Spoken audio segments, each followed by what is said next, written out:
I always wondered what it felt like to be the golden child in a family, to be admired by your parents, surrounded by relatives without having to try too hard. But I never had the chance to experience that. In their eyes, I was nothing more than a shadow, a failure not good enough to be acknowledged. Meanwhile, my brother Henry was the shining star, the pride of the family, even though, in reality, he was just a braggart thriving on empty praise. We grew up in a small town in Ohio where everyone knew each other's business. My reputation as the kid with no future stuck with me from an early age, while Henry was cherished like an invincible warrior. From the start, my parents placed Henry on a pedestal. He played football in high school, scored a few touchdowns, and suddenly became the pride of the entire family. And me? I was the dreamy-eyed kid who preferred books over sports competitions. My father, Richard, was the kind of man who spent his life working tirelessly but never expressed his true feelings. He woke up at 5 a.m., drove to the construction site and returned home in silence, only muttering a few grumbles if dinner wasn't ready. He never hit me, but his silence was sometimes more terrifying than words. My mother, Eleanor, was a different story. She lived by traditional values.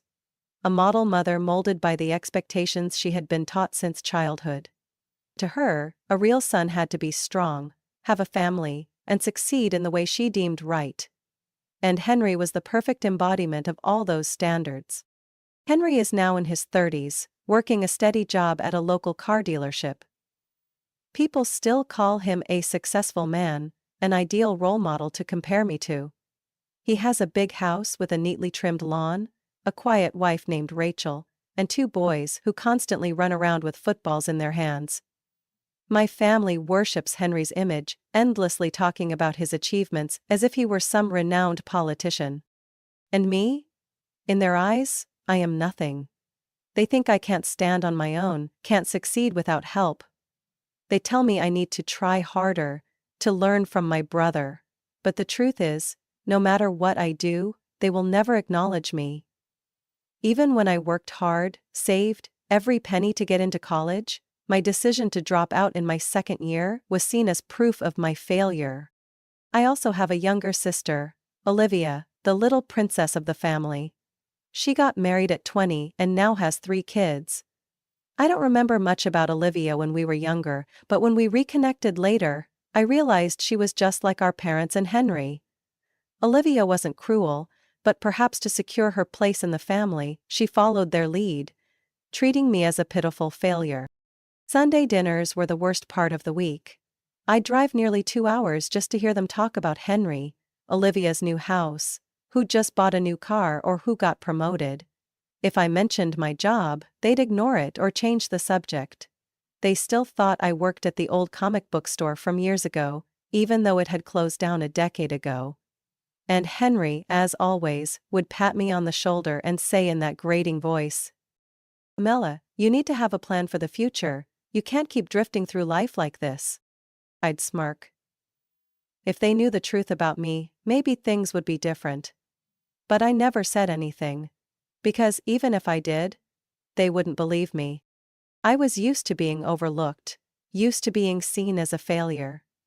But what they didn't know was that I was no longer the weak child they once dismissed. I had my own life, my own career, and my own success. They just hadn't realized it yet.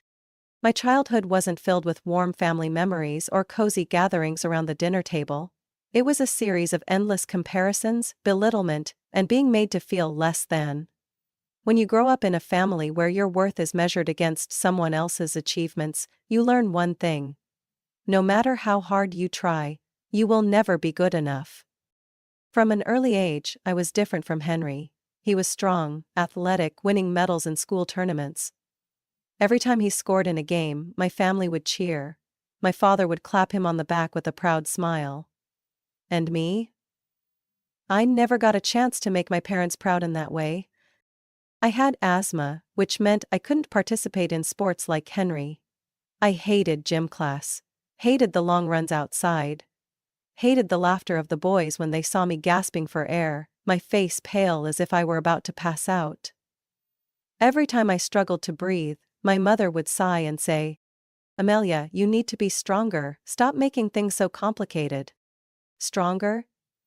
No matter how much I tried to push through, in her eyes I would always be a disappointment. But perhaps the worst part wasn't the illness, it was the constant comparisons to Henry. If he was the pride, then what was I? Nothing. I wasn't great in school, not terrible, but my GPA hovered around 2.5. Not enough to impress anyone. Henry, on the other hand, wasn't a stellar student either, but he always knew how to make things seem bigger than they were. Henry isn't just talented, he has leadership qualities, my father once said when Henry was made team captain. And me? I was just the girl sitting in the library reading comic books, dismissed as someone lost in a useless fantasy world. After high school, I tried to do what was expected of me, go to college. I paid for tuition by working part-time at a small comic book and gaming store in town. To me, it was a dream job, surrounded by things I loved, meeting people who shared my interests. But to my family, it was the perfect symbol of my failure. Do you really want to spend your whole life working in a store that sells kids' stuff? My mother asked as she watched me put on my uniform one evening. I didn't respond. I knew that no matter what I said, she wouldn't understand. After 2 years in college, I dropped out. I couldn't stand the uninspiring classes, the constant criticism from my family, and the feeling that I was wasting my time on something that wasn't meant for me. To my family, that was the end of the road. They never said it outright, but I saw it in their eyes. You think dropping out was a smart decision? My father asked coldly. Henry has had a stable job for years, why can't you learn from him? For the first time in my life, I felt like I had truly disappeared from the family picture. They didn't care how I felt, didn't bother to ask why I left college. All they saw was a failure. A faint shadow, not worth expecting anything from. What they didn't know was that this decision was where my life truly began. After leaving college, I continued working at the comic book store, but not just to get by. I met a friend who shared my passion for technology, and together we started a small IT company. The early days were brutal. We worked tirelessly, and there were months when we barely made any money. But we kept going. And then, everything changed. Our company grew faster than we ever expected. We landed major contracts, expanded, and within just a few years, it became a valuable business. When we sold the company to a large corporation, I walked away from the deal with a sizable sum, an amount my family could never have imagined. I could live lavishly if I wanted to, but I didn't. I didn't need a mansion, didn't need a sports car to prove anything to anyone. I bought a modest 2-bedroom home, comfortable but not flashy. I drove an old car I loved, even if others saw it as a sign of failure. They had no idea what I had accomplished. They didn't know how much money was in my bank account. Because in their eyes, I was still the useless little sister. But one day the truth would come out, and I was very curious to see how they would react when they realized that the failure they had always looked down on was actually the most successful person in the family. I had no idea how Henry managed to live with such an inflated ego without being crushed under its weight. His whole life he wore the perfect mask, the model man, the golden child, the successful older brother. But I knew the truth. Henry had never truly succeeded in the way he bragged about. He might have fooled our parents, might have convinced the whole town that he was some role model, but I had always seen the cracks in the facade he built. And then, one day, that facade crumbled. I had no idea Henry had hired a private investigator to track me. He had never hidden his contempt for me. But paying someone just to prove I was a failure? That was new. I found out by accident. One day I received an alert about unauthorized access to my credit reports. I worked in cybersecurity. I wasn't unfamiliar with the signs of a personal investigation. Someone had been digging too deep into my financial records, and I knew this wasn't a coincidence. It didn't take long to trace it back. The detective agency Henry hired wasn't careful enough to cover their tracks completely. With just a little effort, I found out who had commissioned the investigation. And when I saw Henry's name, I wasn't even surprised. He had always been searching for proof that I was a failure. But this time, he had only hurt himself. I wasn't sure how prepared Henry was to face the truth, but I was certain he didn't expect the outcome he got. Instead of uncovering that I was still the useless little sister working at some comic book shop, the investigator he hired unearthed the entire truth. I wasn't a failure. I wasn't struggling. I wasn't some loser clinging to the past.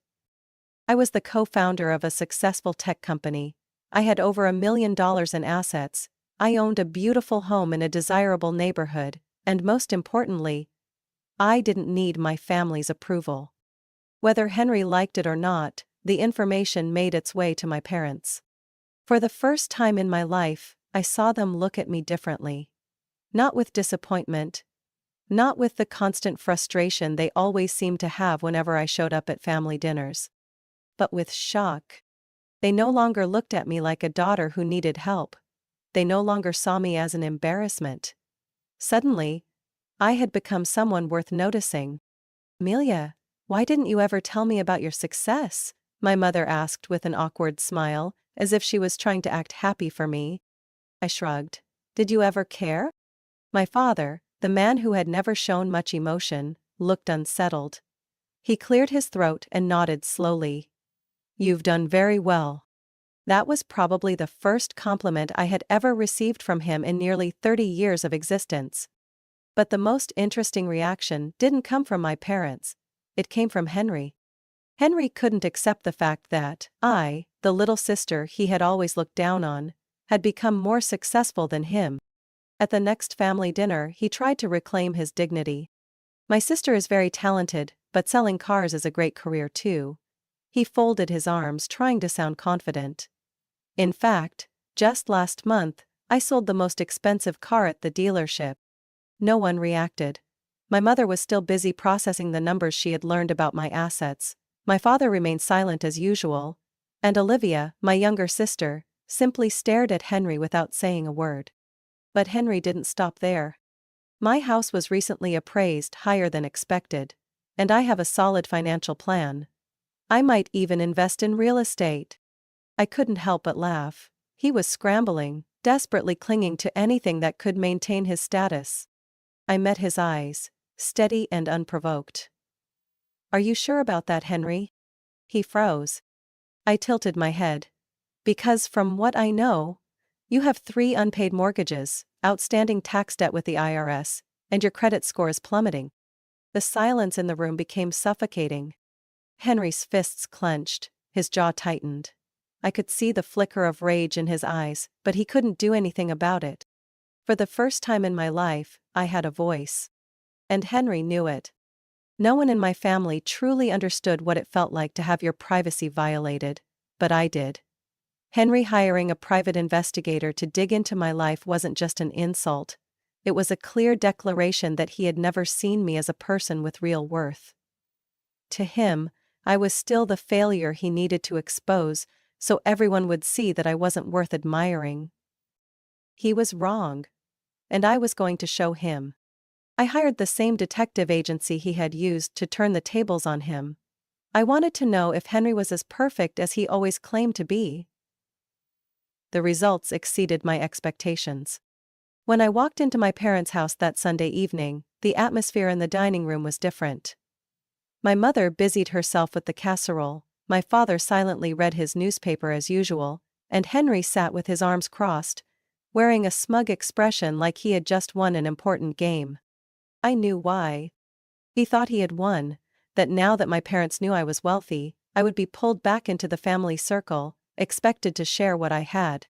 I pulled out my chair and sat down, keeping my face neutral, but inside I was fully prepared for the storm ahead. Dinner began the same way it always did, with stories about Henry. "Your brother just hit his highest sales target this month," my mother announced proudly. "Really?" I replied with a small smile, casually placing a piece of meat on my plate. "That's impressive, Henry. Quite the achievement." Henry shot me a wary glance. I had never shown interest in his bragging before, and I was sure he sensed something different tonight. Everything went exactly as I expected. After a while, Henry couldn't hold back anymore. You know, Amelia? He leaned forward, smirking. Money isn't everything. What matters is reputation, the respect a man earns in society. I set my fork down and looked up at him. Oh? And how's your reputation doing? Henry frowned. What do you mean? I slowly pulled a thick envelope from my bag and placed it in front of him. You're not the only one who knows how to hire a private investigator, Henry. The room tensed immediately. Henry stiffened, but he tried to maintain his composure. What nonsense are you talking about? I tilted my head, calmly opening the envelope and pulling out each document. 3 unpaid mortgages, tax debt with the IRS, a credit score barely hanging on. I read off each item one by one. Oh, and this one. A file from Child Protective Services. Would you like to explain why your name is on it? Henry slammed his hand on the table. Shut up, Amelia. My parents were stunned. My mother clutched her chest, staring at my brother in horror, as if she had never truly known who he was. Henry, what is this about? She asked, her voice trembling. He didn't answer right away. I could see the panic in his eyes, the frantic search for an escape from the trap he had set for himself. I met his gaze, my voice calm but sharp. You invaded my privacy just to prove that I was a failure. But it turns out, you're the one with the real problems. Henry suddenly shot up from his chair, jabbing a finger at me in rage. You're just trying to bring me down, you've always been jealous of me. I let out a cold, short laugh. Jealous? Henry, there is nothing about you that I would ever envy. He slammed his fist on the table again. You shouldn't have been born. I've carried this family on my back my whole life, while you've been nothing but useless. My mother gasped and grabbed his arm. Henry! Don't say that. For the first time that evening my father spoke. Both of you, calm down. But it was too late. Henry's fury had completely erupted. He turned to my parents, his voice shaking with anger. You've never been fair. Never, he shouted. Why is it that the moment Amelia shows up with some money, you suddenly change your attitude? What about me? I did everything right. I got married, had kids, built a career. And now you're all worshipping her? A heavy silence filled the room. For the first time, I saw my parents truly at a loss for words. And I knew then that things would never go back to the way they were. I drove away from my parents' house that night, my mind spinning with too many thoughts. There was no music playing from the radio like usual, no street noises distracting me. Just a suffocating silence, wrapped around me along with a truth that had always been there. One I had never dared to fully face. My parents had never truly loved me. They loved the idea of a child who could bring them pride, wealth, and admiration from society. They loved the image of a perfect family more than they loved the people within it. And now, when they realized I had money, their attitude shifted instantly. Not because they suddenly saw my worth, but because I had something they could use. Since childhood, I had always been the target of favoritism. Henry could do anything and still be forgiven, while, no matter how hard I tried, I was always pushed to the sidelines.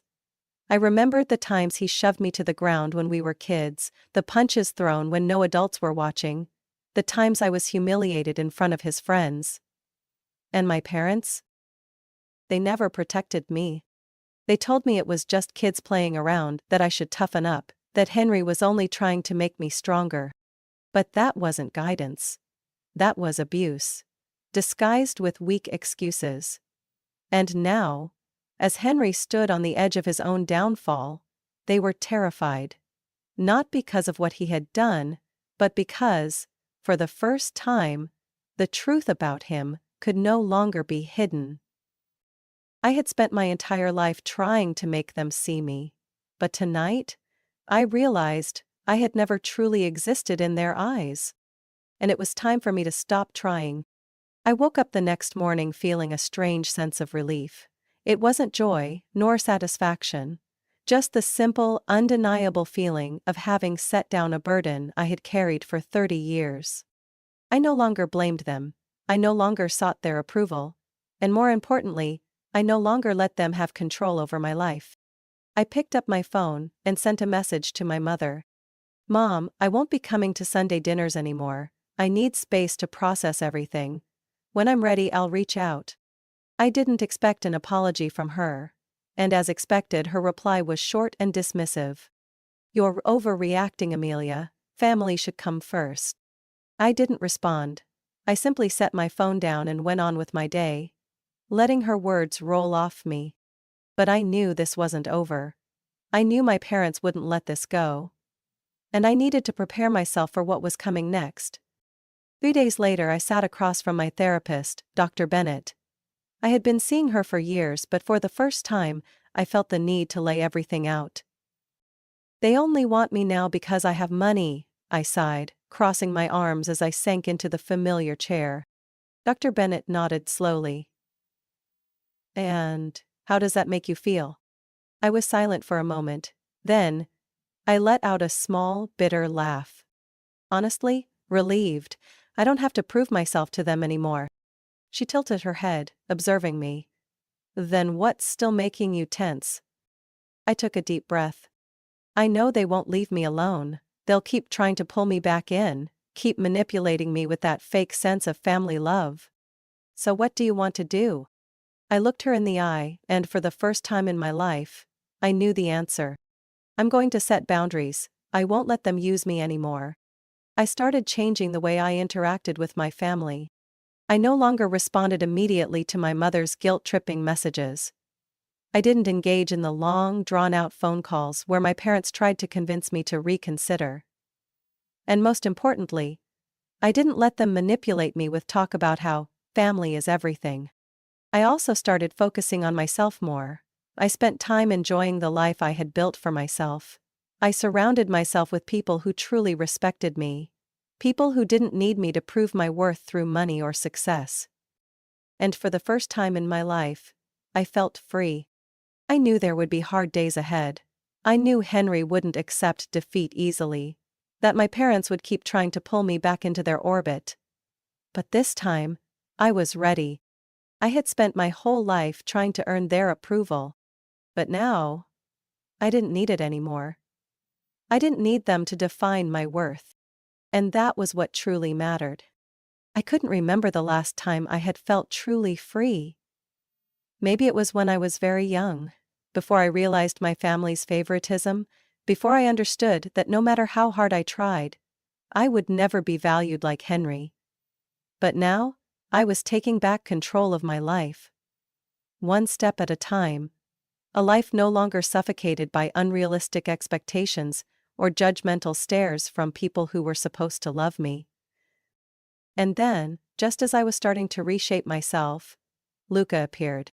The cybersecurity conference in San Francisco was an event I had almost skipped. If it weren't for a colleague convincing me that it was a great opportunity for networking, I probably would have stayed home, curled up on my couch with a book.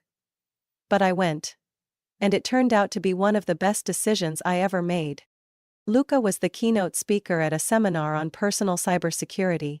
He wasn't just knowledgeable, he had a rare confidence that commanded the room.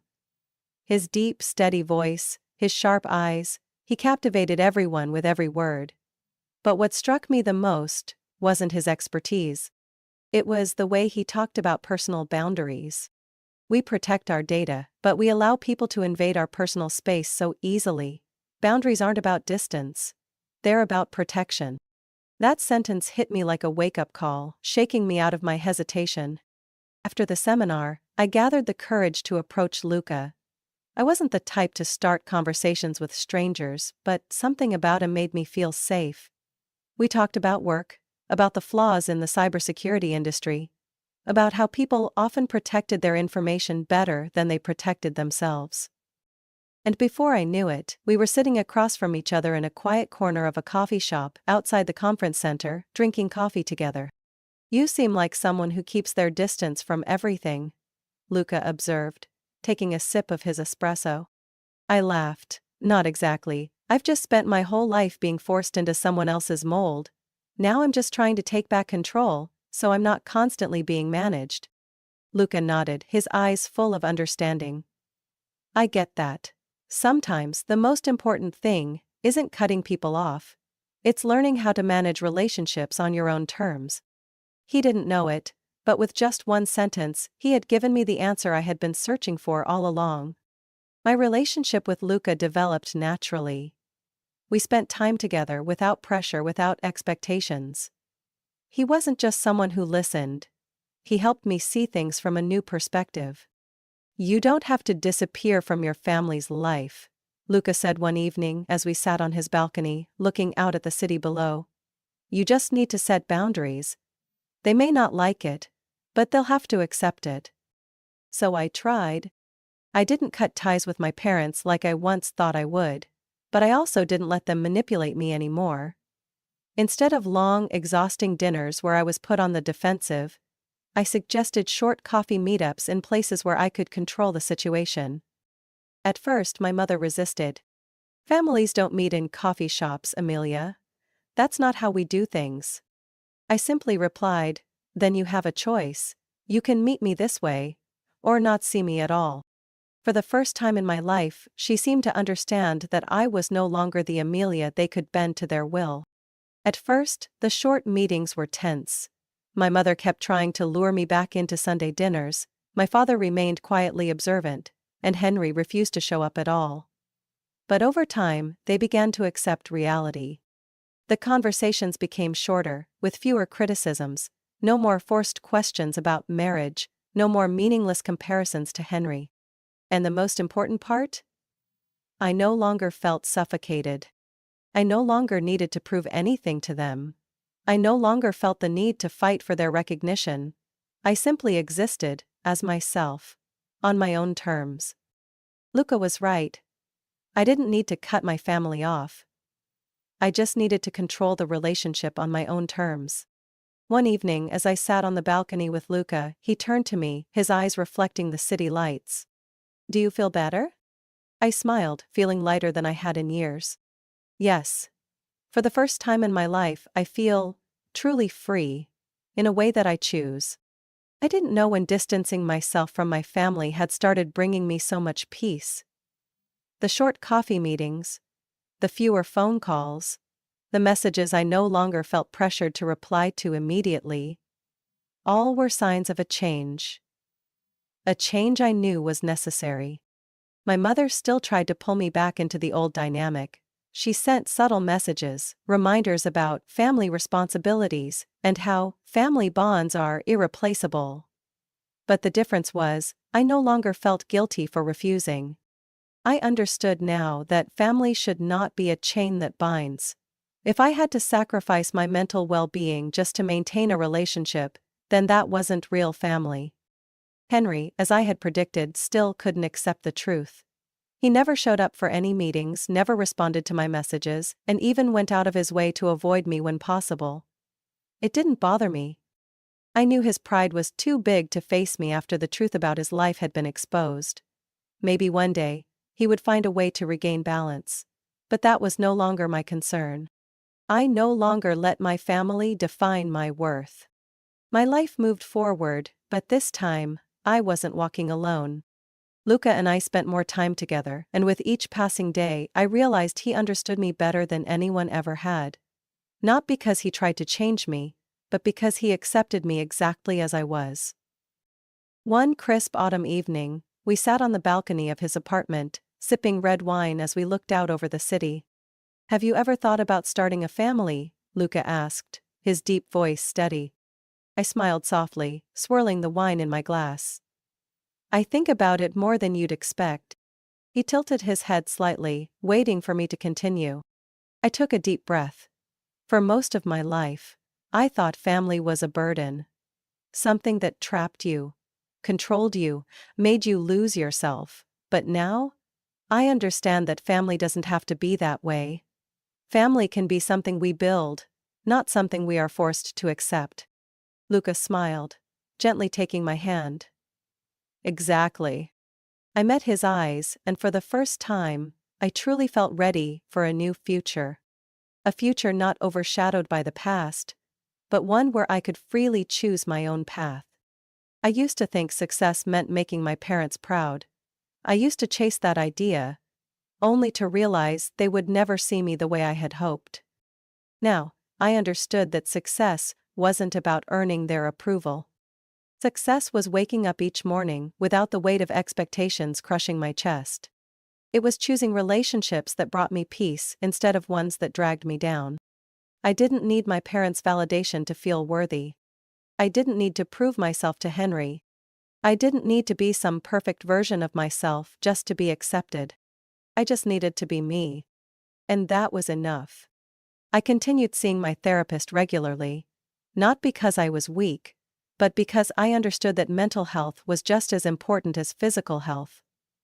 Dr. Bennett helped me realize that setting boundaries wasn't selfish, it was necessary.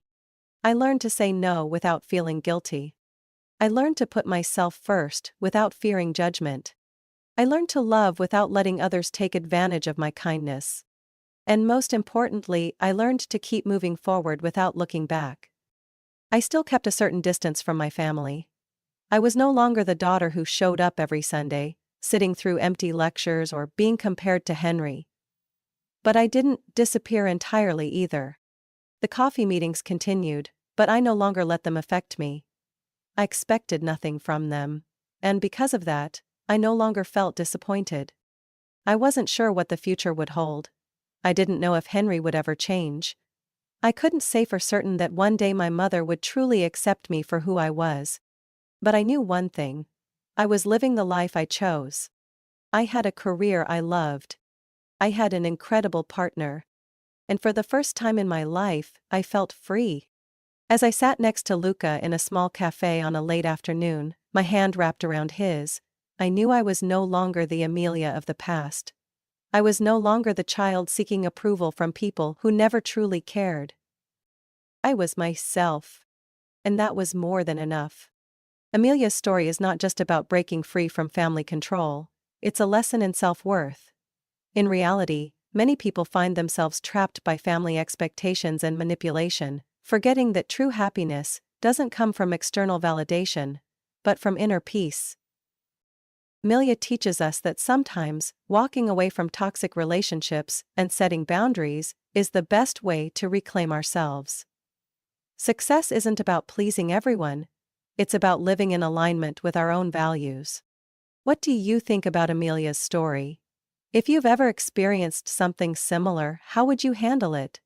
Share your thoughts in the comments, and don't forget to follow the channel for more stories about life, family, and the journey to self-discovery.